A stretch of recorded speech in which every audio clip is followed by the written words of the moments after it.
from the game that we played in college. So now he's a good quarterback. But then really just seeing, both of us grow, just within ourselves, within the game of football, learn everything. So I'm excited to see what he does. How often you talk to him? Do you guys text, keep in touch this week? No, we don't text really. Like during the season like that, it's more of an off season. Just because the life we live, we're both busy. We both got a playbook, to constantly be in. But I'm always here. What have you seen from the guy you'll actually go against, Mount Garrett, and how fearsome is he in terms of rushing attack? Really good. Probably the best player that there is at that position. And he's proved that game in and game out. So we got to do our job of not letting him affect the game. Just each and every play, try to keep a lid on it, and just got to continue to execute our plays. Just try to execute up and down the field. Cam, knowing you and Shador, I was not on the field at the same time, but in the same building, does that add any extra juice, given how much you guys used to always compete every day? Nah, I got to go against the Cleveland defense, so it's not really into that perspective. It's more of what can I do for my team to help us accomplish our goal in winning the game. I asked Colbert what the most competitive moment was with you guys, and he had said that before that game, you just stopped calling Shador. You say you weren't going to talk. From your perspective, would you say that's the most competitive moment, or what would you say it was?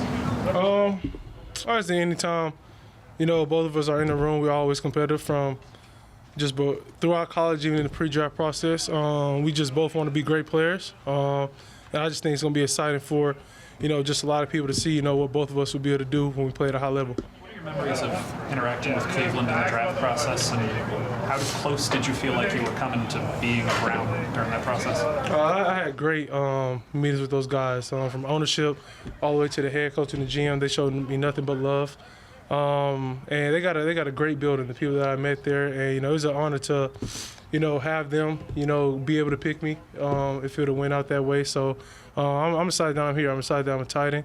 And I think everything worked out for a reason. That first interaction that you and Shador had, if you could think back to that, what were the first things you thought of him when you guys started training together? I think that both of us would just be, great quarterbacks when it's all said and done. I just think both of us, have the ability to learn different offenses, different just aspects of the football, how you have to see the game.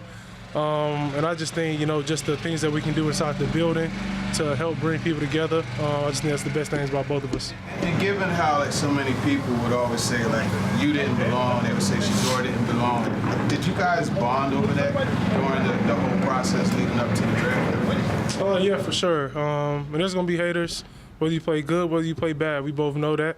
But at the end of the day, it's really about, what we have to do individually and what we have to do for the building, to help put everyone in the best situation. It's going to be really cold, windy up there. What's the coldest, windiest game you've ever played in before? Probably about 5 degrees. Where was that at? Washington State. How'd you do? Pretty good. You get a little bit more grip on the ball in the cold. So it's gonna be exciting to get back in my element and just try to play football and help lead my guys. What would a win mean for you, for the team, and for everybody's growth? I think the biggest thing it'll mean, and that we'll see with the win, just the things that we'll have to continue to do to lead to more wins. The growth that we make day in and day out. And I just think for the building, just a big boost to finish the season out the right way, how we want to. I know you do a good job staying away from the buzz, but the city's kind of rooting for #1 draft pick again, so they can get more people to surround you with. How do you feel about that vibe? Everybody got their own opinion. I control what I control. I don't make those decisions when that day comes. I control, throwing the football, leading the football team, and help, producing players on the field. So I just try to, do my part, leave all the other stuff to y'all. Obviously, Garrett stands out, but what about the rest of Cleveland's defense stands out to you when you see one film? I just think they firing on all cylinders. The secondary, they're very good secondary. The D-line, Mason Graham, he's a real good player. Linebacker core is real good. So I just think they complement each other real well.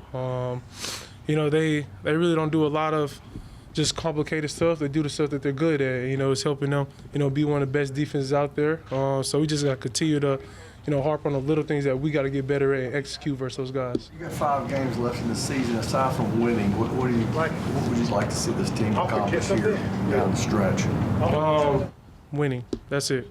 That's really the only goal. It's the only thing that I want to accomplish, that we want to accomplish. That's just winning football games. What needs to happen for this team to make more game-changing, explosive plays on offense? I just think we got to make the play. In the pass game, I got to throw guys open. I got to throw it, in their radius to catch the ball. And I just think in the run game, we just got to continue to finish, blocks, finish the runs, from the running back room. Myself carrying out fake. So, everything goes into every little, pass game or run game in the offense. We just got to continue to emphasize it and, play physical together and play, stronger. In your opinion, why hasn't it happened enough? I just think situations. You get a premier play to a perfect look that you want, and it could be pressure on it. I might not get to the right protection. So I think a lot of things goes into it, and that's why we haven't had a lot of those plays. I know he was out one game there, but it's been a while since you and Alec really had your connection. What's kind of happened with him, with you and him, and what needs to happen for you to get back where you were kind of at the beginning of the season? Just continue to harp on the little things from me and him. Doing a lot of things in the film room to, help limit just the bad plays by, him, myself, me putting the ball, in a good framework of his to, come down to catch. Then me and him really just have to make the play. I think that's the biggest thing. Cam, when it comes to you and Shador, do you see similarities in the way you've both had to navigate some adversity in the league as rookies so far? I think every rookie's journey is different. He may have a good game this week, a bad game next week. I may have a bad game this week, good game next week. So you really just take it week to week. You play the play call, you live, the quarterback way of not getting too high or too low at any aspect. And you really just continue to try to, focus on what you can do. Because at the end of the day, I don't know what's going on in their building. I don't know what he has to deal with on a daily basis in and out of the building.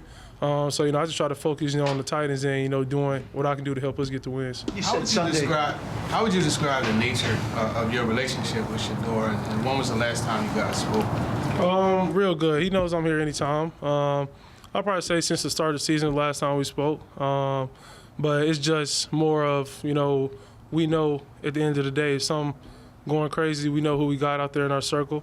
And just understand just the schedule that we both have to have. So, I'm always going to be there for my guy. I know he's going to be there for me. And I think the biggest thing that, we take for granted of is just being able to play the game healthy, being able to get out of the games healthy.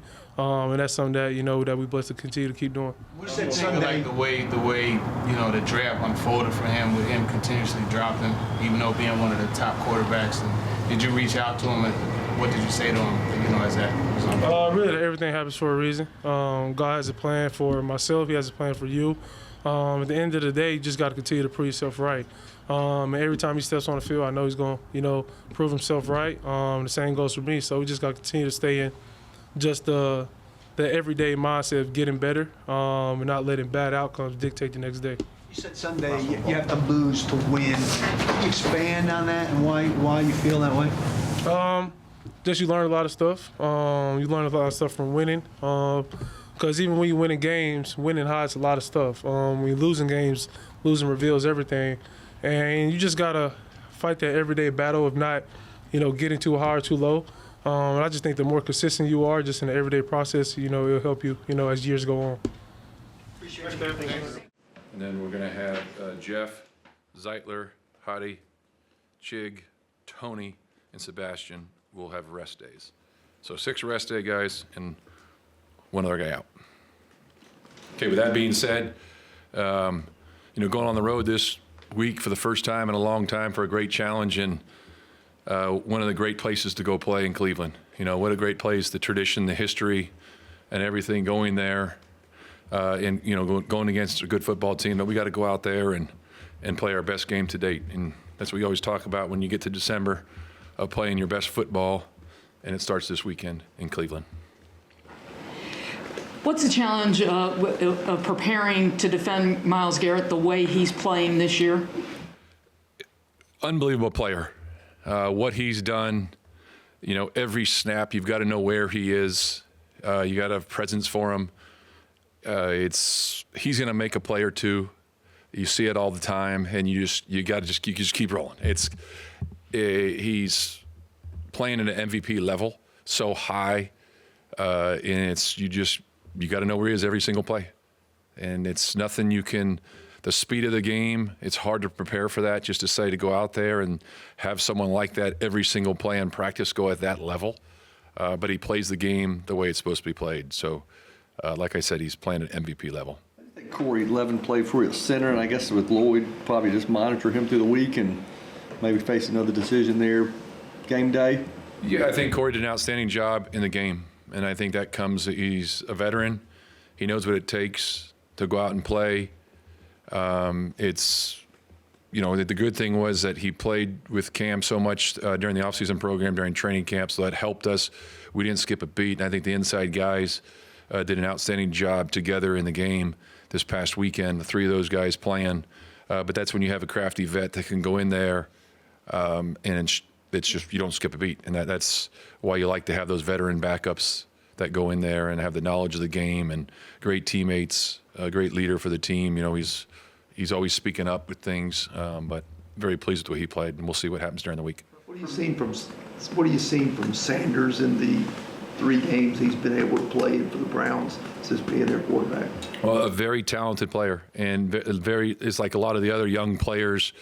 There's going to be the good and the bad, and I think the one thing you've seen him do is when he gets outside the pocket, the explosive plays that he can make. So that's a tribute to him, to always knowing where everybody is on the field, and when he gets out of the pocket, making plays. But he's done a nice job. And I think only, each week as a young player, you get better the more experience you get. From the offensive-minded coach's perspective, how does the wind and the weather and the elements affect what you guys can do game planning-wise? And from the former quarterback's perspective, how difficult is it to play 20-mile-an-hour wind, 30-degree weather, all that stuff? Well, I'll tell you, I was in Saskatchewan in 1999 in the CFL, the first game I was going to start, and we had a little walk through the day before the game. I went to go throw a ball up in the air, and I tossed it up in the air. Whew. I told the offense corner, I said, you better be careful throwing it that direction. No, but in all seriousness, it's something you have to always take into consideration of, whether it's a field position game, whatever that is, what direction are you heading, what are you trying to do offensively, when do you throw on the ball more, when are you running it more, depending on where the wind is, how it goes, how is the flow of the game going. So there's a number of things that definitely, factor into decision making. When are you going for it? When are you not? It's a field position game at times. What do you feel about your trick play success rate? It can be better. I think there's some plays that you've run during the season that you look at and you say there's one reason or another why they don't work, understanding what you can do if those plays aren't there, like throwing the ball away instead of taking a sack, things like that. But the success rate definitely can be, obviously the flea flicker, giving up a sack, so they definitely can be better. Cam and Shador were always linked kind of together through the draft process. Is that something, do you talk to Cam about that, about the competitive nature, not making the matchup maybe bigger than it is? Cam just needs to go out and be himself and go play. That's the big thing. You can't worry about who you're playing against, and I think that you've got to go out there and just be yourself. That's the most important thing for Cam.